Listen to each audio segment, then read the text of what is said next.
아무튼 이렇게 초대해 주셔서 감사하고요. 일단 부담스러운 자료라는 미리 말씀을 드리겠습니다. 모르는 사람이 앉아 있으면 제가 어떠한 얘기를 해도 지나고 나면 깔끔하게 정리가 되는데 너무 잘하는 사람이 앉아 있기 때문에 좀 그렇습니다. 그래서 원고 퇴고는 어제 저녁 10시 이후에 해서 참 여러 가지를 생각을 했는데 그래도 주제를 한 3가지 테마를 놓고 이것저것 생각해 봤는데 정하는 데는 그렇게 오래 걸리지 않았습니다. 근데 참 원고 쓰기가 참 힘들었습니다. 그래서 제 원고는 한 10분에서 한 12분 사이에 끝나지 않을까라고 생각하고 혹시 질문이 있다면 질문을 받겠습니다.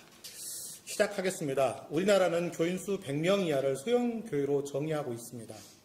2022년 통계청 자료에 의하면 한국교회는 약 5만 1000개 정도라고 합니다. 이 중 93%에 해당하는 4만 9,200여 교회가 소형교회인 것으로 통계에 나타나 있습니다. 그런데 한국교회의 6에서 70%를 차지하는 교회들의 교인수 합이 우리나라 전체 교인의 40%가 채 안 된다는 현실입니다. 이는 소형교회가 그만큼 수적으로 어려운 형편이라는 것을 단적으로 보여주는 예시라고 생각합니다. 저는 현 시점 상황 속에서 이런 숫자는 가상일 뿐이고 진실은 다른 곳에 있다고 봅니다. 과연 숫자가 하나님의 공의를 대변할 수 있는지 궁금하며 이런 것들이 저의 신앙을 깊게 돌아보게 하고 있는 것이 작금의 현실입니다. 팬데믹 기간은 소형교회의 무덤이 될 정도로 어려웠으며 문을 닫는 많은 교회가 있었다는 사례는 여기저기에서 볼 수 있었으며 우리가 해가 지고 나면 주변에서 많이 보았던 빨간 십자가가 하나둘 사라지는 모습을 주변에서도 현실로 목격할 수 있었지요. 코로나 시기는 교회가 할 수 있는 일이 절대적으로 제한되었고 신천지라는 이단의 정체가 사회 주변 환경과 교회에 대한 이미지를 실추시키면서 더욱더 어렵게 만들어 놓았습니다. 이것이 바로 이 사회의 무리적인 집단으로 등장하는 시기이기도 하였죠. 이 부분은 나와 여러 교인들에게 가슴을 미어지게 만들었으며 일반인들에게는 신천지도 교회의 일부라는 생각이 빠르게 자리잡고 교회의 부정적 이미지가 확산되게 만들었습니다.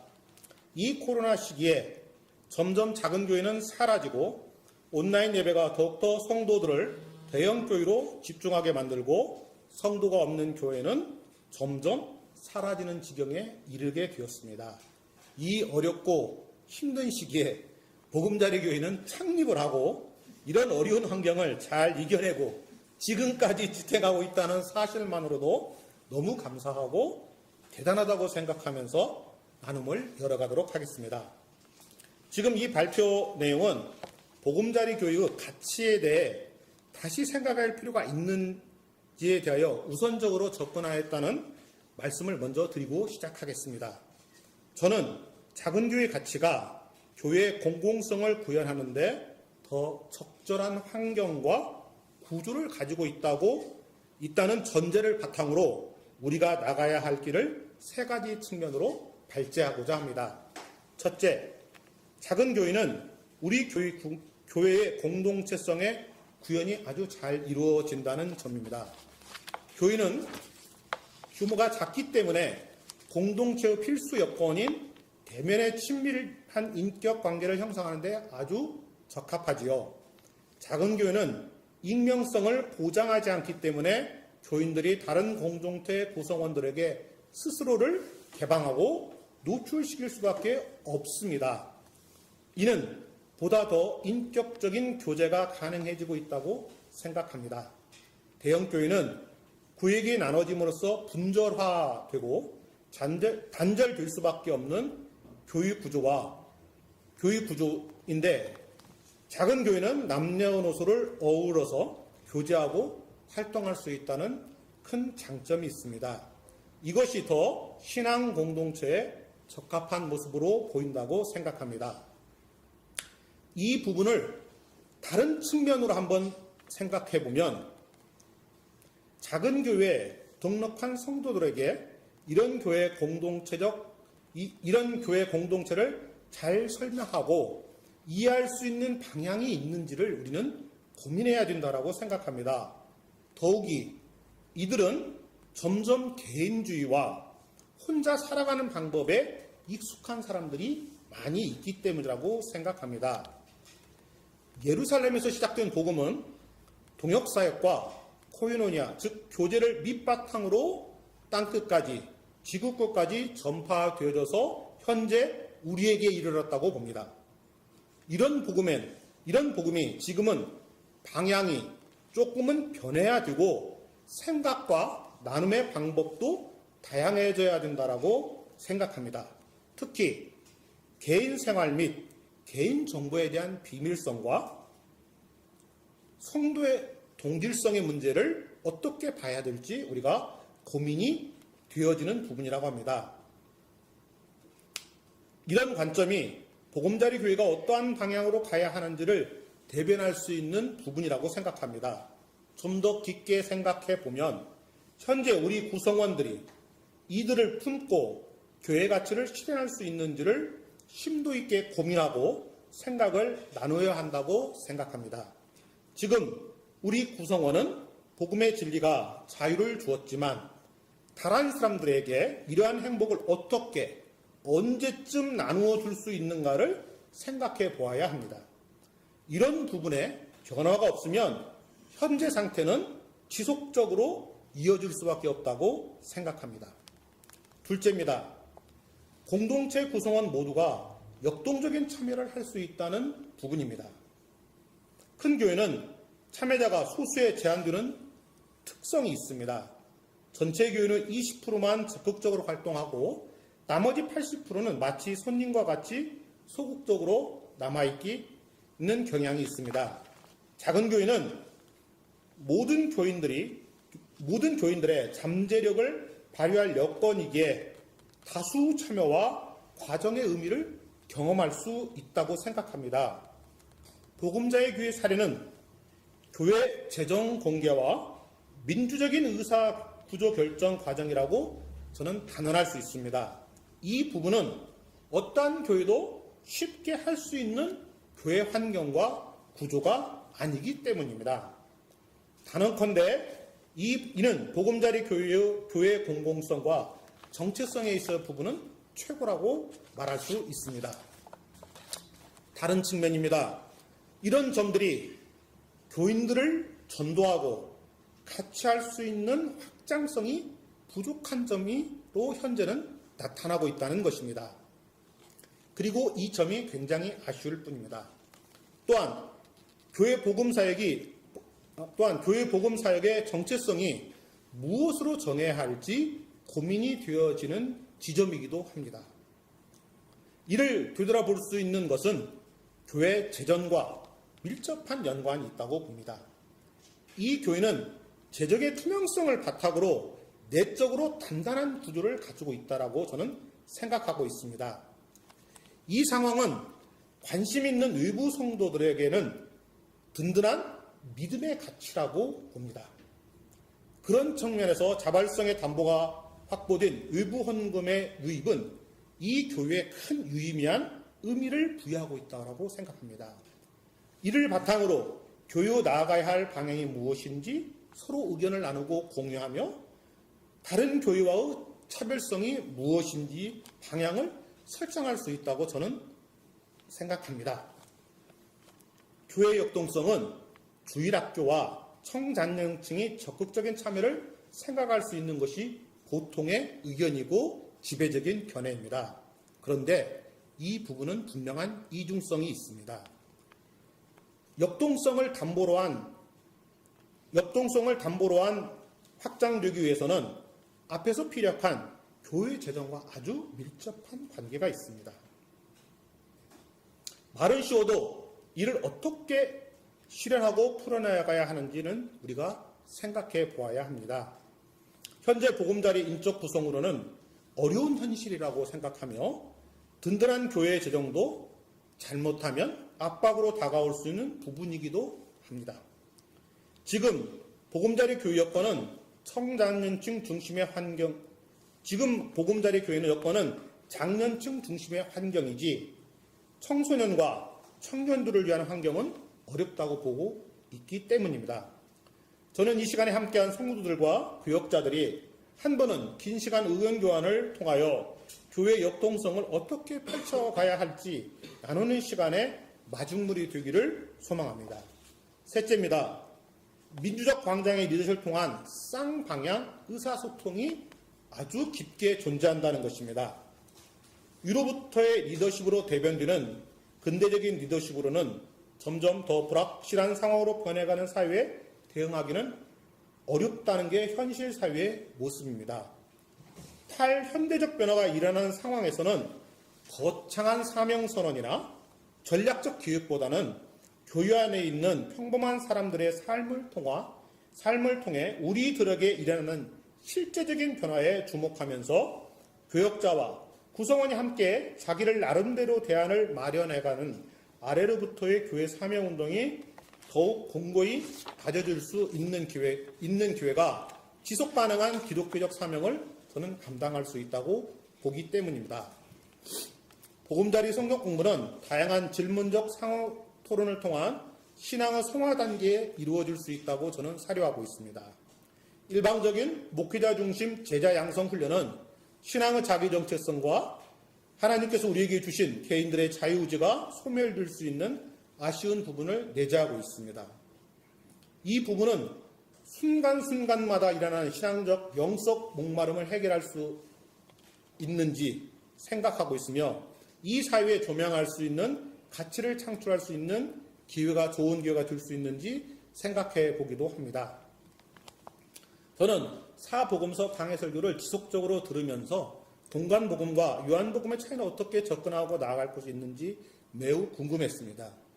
사복음서 말씀은 나에게 궁금한 점이 많은 성경 해석 부분이 있었고 이를 해소할 수 있는 방향이 되었습니다. 또한 신앙적 접근을 어떻게 해야 할지 방향성을 설정할 수 있는 기회가 되었습니다. 그런 관점이 어찌하면 이런 자리에 설 수 있는 용기의 밑바탕이 되었다라고 저는 여기에서 말할 수 있습니다. 그런데 이 부분도 상호적 이중성이 존재하는 부분은 분명합니다. 이런 점이 교회의 강점으로 부각할 수도 있지만 새로운 성도들은 적응하기 쉽지 않은 부분이 생길 수 있다고 봅니다. 이 교회에서 처음 시작하는 성도는 이런 성화적 단계까지 도달하기까지 많은 시간과 자기 성경 훈련을 받아왔다라고 생각합니다. 이 부분을 감당할 수 있는 성도들이 얼마나 있는지 생각해 보아야 합니다. 또한 수평적 이동 신앙인은 여러 가지 기대와 관심을 가지고 수평적으로 다시 모이게 됩니다. 보금자리 교회가 이런 부분을 만족할 수가 있는 기회를 제공을 다시 할 수 있을까요? 많은 생각이 머리를 스쳐 지나갑니다. 우리가 할 수 있는 일은 무엇인가요? 당장은 어렵고 힘든 부분이 많이 보일 수 있습니다.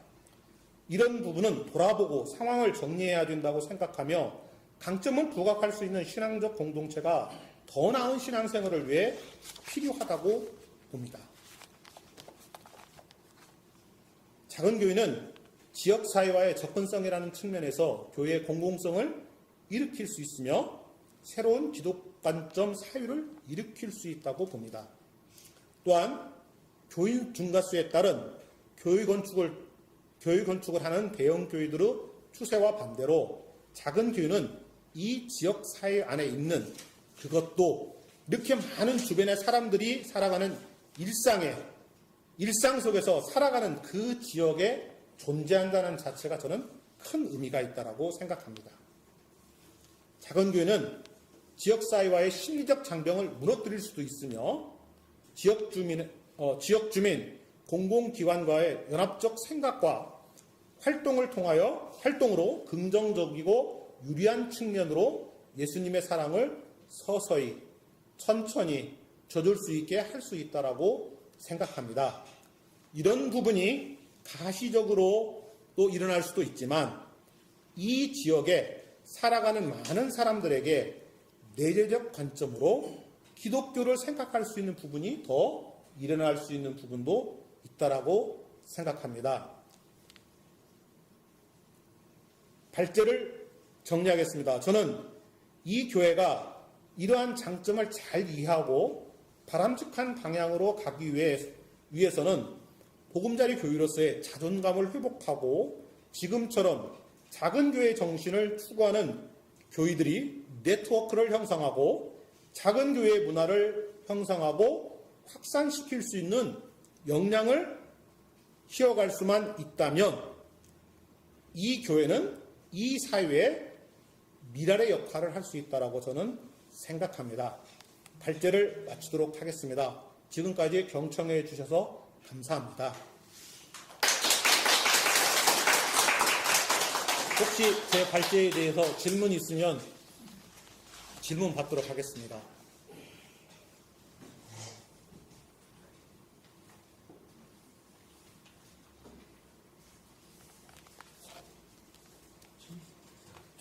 뭐 질문 없으십니까? 네. 예.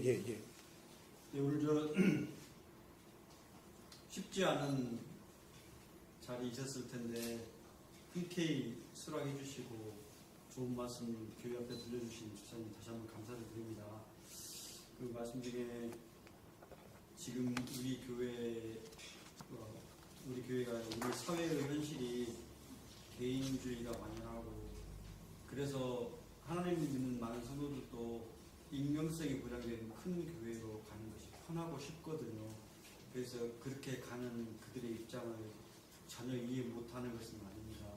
그럼에도 불구하고 말씀하신 것처럼 그 신교와 교제가 훨씬 원활하게 이루어질 수 있는 작은 교회가 그런 장점들을 갖고 있기 때문에 우리가 그들을 교회 안으로 이렇게 데리고 올 수만 있다면 그들에게도 훨씬 유익할 것이고 우리에게는 어떤 성장의 그 모멘텀이 될 수도 있겠다는 생각을 하는데 참 쉽지 않은 것 같습니다. 저희가 이곳에 교회 자리를 잡은 것도 앞쪽에 그 새로운 아파트 단지가 생기는 것에 대한 기대가 일부는 있었거든요. 그러면서도 저희가 사실 내부적으로 의논하기를 그렇다고 해서 우리가 그 이전의 교회들처럼 전도지를 만들어서 아파트 우편함에 꽂아주고 가까워 방문해가지고 막그 전도를 하고 이런 노력들은 하지도 않았고 또 그것이 어떤 가치가 있고 효용성이 있을 것인지에 대해서 잠시 의논을 하다가 내놨거든요. 여전히 그 고민이 지금 있기도 합니다. 설립 5년이 되었는데 아직도 5년까지는 그 앞에 있는 아파트 단지가 우리에게 어떤 좀 유익이 되었는지 그 지리적인 입지에서 볼 때 그건 아직 또 현실적으로 드러나지 않고 있거든요. 말씀을 들으면서 드는 생각은 우리가 그들을 교회 안으로 우리처럼 교제와 친밀한 소통이 가능한 이런 작은 교회로 그 개인주의 속에 젖어 있는 그들을 사실 그게 그들이 그 속에 평안하고 안락하면 괜찮은데 힘든 시간들을 보내고 있을 거라 생각하거든요. 그래서 그들에게 우리가 어떤 손을 내밀 수 있는 방안이 구체적으로 어떤 것들이 있는지가 궁금하고 두 번째는 그들을 우리가 데려왔을 때 교회로 인도했을 때 과연 우리는 그들을 감당할 역량이 있는가 이 생각도 문득 들거든요. 왜냐하면 이전에 우리 교회를 찾아왔던 그 새로운 성도들이 몇 분 있었는데 저는 그분들 보면서 계속 그 고민을 했었고 사실 우리가 감당 못했다는 이런 생각들이 좀 개인적인 도움을 받고 있습니다. 그래서 그 역량의 부분 문제하고 또 그들을 교회로 인도할 수 있는 어떤 그런 현실적인 방안들 혹시 이런 말씀 듣고 싶습니다. 예. 첫 번째 내용은 어느 정도 질문을 예상을 하고 왔습니다. 그리고 여러 가지 Q&A도 한번 찾아보고 했는데 제가 이제 그 부분은 장로님께서도 저하고 이제 가끔 이렇게 집에서 둘이 있을 때 그런 대화를 좀 깊게 나눈 부분도 있는데요. 저는 그것이 결코 우리의 꿈이고 희망이지만 현실적으로는 상당히 어렵다. 왜냐하면 교회 다니지 않는 사람들이 교회를 봤을 때는 어떻든 간에 가면 편하고 어떻든 간에 위로받고 어떤 그런 거에 어떤 관점에 맞춰 있지 막상 돌아서 보면 꼭 그런 것만은 아니고 자기 할 일을 찾아서 가야 되는데 그런 것들을 이렇게 제시하고 시작하면 다 떨어지는 것이 아닙니까? 여기 있는 사람들이 다 아시지 않습니까? 큰 교회에서 저는 상당히 전도에 대해서, 아니, 선교에 대해서 관심이 많았는데, 선교라는 제목을 가지고 아무리 얘기해도 그 선교에 참여하는 사람 아주 극소수입니다. 제가 강의에서 그래서 그런 부분을 잠깐 언급을 했는데요. 저는 장로님께서 그런 질문의 어떤 관점은 이 주변 사람들이 저는 보금자리 교육에 이곳에서 4년 동안 있었다는 그 존재 하나만으로도 주변 사람들한테 위로가 될 수 있다는 것을 봅니다. 왜냐하면 그 사람들은 제가 아까 앞에서 그런 얘기 많이 했잖아요. 작은 교회는 조금 지나면 뭐다? 움직인다. 어쩐다. 우리는 움직인다는 표현을 쓰겠지만 다른 사람들은 절대 그러지 않습니다. 믿지 않는 사람들은 저 교회 극단적인 평으로 망했다. 여기는 우리는 다른 장소로 옮겼을 뿐인데, 처소로 옮겼을 뿐인데 그게 아니다. 그러니까 그러지 않고 있다는 그 자체만으로도 큰 의미가 있다. 그건 왜 그러냐면 제가 뭐 이렇게 박정수 권사하고 이렇게 전주 이렇게 왔다 갔다 하고 오면 지금 이 지역에 있는 교회 저희 많이들 보거든요. 작은 교회. 지금 끝까지 어떻든 간에 우리가 여기에 처소에 예배를 드리든 안 드리든 다른 사람은 관심이 없습니다. 그러나 보금자리 교회라는 명패가 지금도 밖에 꾸준히 있다는 그 자체가 의미를 부여할 수 있는 것이고요. 그렇기 때문에 그런 부분은 너무 크게 가치를 부여하는 것보다는 내재적인 내부에 있는 것들이 중요한 것 같고요. 자, 두 번째는 제가 이 강의 내용도 원래는 제가 포함이 돼 있었습니다. 근데 저는 과감하게 이걸 스킵했는데요. 저는 장로님 그걸 역량이라고 생각하지 않습니다. 그분들도 교회에 와서 출석할 수 있는 자유가 있습니다. 와서 보고 자기가 어떠한 그런 기대를 하고 왔는데 그런 교회가 아니라고 한다면 저는 당연히 떠나는 게 맞다라고 생각합니다. 그게 작은 교회의 현실이다. 있으면 저는 어렵다. 왜냐하면 그 사람을 우리가 설득하고 그 사람을 다시 어떠한 관점으로 데리고 오는 것은 절대로 쉬운 일이 아니다. 그러다면 내부에 혼란도 일어날 수 있다라는 것입니다. 그런 부분이 있었다면 저는 초창기에 했었다고 봅니다. 즉 저쪽 처소에서 주유소 처소에서 전파사 처소에서 이 교회로 교회가 만들어졌을 때 그때 적극적으로 해보아야 돼야 됐는데 저는 그 타이밍은 상당히 늦었다라고 봅니다. 마지막으로 새로운 성도들이 오면 역량적 접근이냐? 저는 그분을 1년만 이 교회에 어떻든 형태로 붙잡고 있다면 1년이 지나면 현재 이 사회에 이 교회 안으로 충분히 들어올 수 있다. 그런데 문제는 뭐냐? 생각하는 부분이 많이 머릿속에 있는 사람들만 가능하다. 왜냐하면 제가 가끔 얘기했죠. 목사님의 설교를 들으면 쉬운 설교가 아니다. 그리고 목사님의 설교가 대중적인 설교가 아닙니다. 그리고 오늘도 마찬가지지만 제가 그 사복음서 보면서 뭐 그 성도들한테 뭐 위로를 준다든가 어떤 그런 부분과는 성경을 어떻게 바라볼 것이냐라는 관점적 부분이 너무 강하게 나타나요. 그렇기 때문에 일반인들이 와서 목사님의 설교를 듣고 위로받으려고 했는데 목사님의 설교로 위로받는다? 그건 아니다. 목사님은 그냥 말씀을 던져놓고 우리 성도들이 그것을 하나씩 캐치해 나가고 그런 부분을 하나씩 잡아서 나의 마음으로 이렇게 담아야지 그것을 목사님 일일이 알려주는 부분도 아니다. 그리고 목사님의 설교가 담론적인 설교가 굉장히 강하세요. 제가 보기에. 즉 큰 부분을 오늘도 마찬가지예요. 바울 그 서신 그 얘기 제가 하려고 했는데 목사님이 얘기를 해버려서 강의가 좀 줄어들었는데 그런 부분. 그러니까 그런 부분이 있기 때문에 여러분들은 안에 있지만 밖에서 봤을 때 목사님 설교가 결코 쉬운 설교는 아니다. 그리고 약간 신학적 관점이 굉장히 강하게 나타나시는 부분이 있어요. 그러니까 그런 부분을 이해하지 못하고 생각하지 못한다면 여기 앉아있는 그 자체 오늘 목사님의 설교가 보통 15분에서 20분 정도 하시는데 15분과 20분이 휴대폰과 함께 차차차 하는 게 훨씬 더 편하지 목사님의 설교를 집중하기는 쉽지 않다. 그렇기 때문에 여러분이 그런 부분을 한 성도들을 1년 동안 이렇게 포용하고 데리고 있다는 코이노이냐 이런 형식으로는 쉽지 않다. 그 사람들의 어떤 의지가 있고 그런 의지를 여러분이 보돋아 줄 수 있는 그런 방향이 있어야 되는데 그런 부분은 저는 쉽지 않다. 그리고 아까 장로님께서 떠난 가정은 저는 잘 모르겠어요. 근데 한 가정은 알고 있는데 그건 어쩔 수 없잖아요. 그렇게 하는 건 우리 자연스럽게 인정해야 된다. 그래서 제가 말미에 얘기했듯이 장로님 그것은 걱정보다는 우리의 5년 동안 이뤄왔기 때문에 우리의 강점을 살려서 어떠한 방향으로 가야 될 것이라고 생각하지 그렇습니다. 냉정하게 생각하면 장로님 여기에 교회학교를 연다고 생각하십시오. 저는 아무리 생각해도 답이 안 나와요.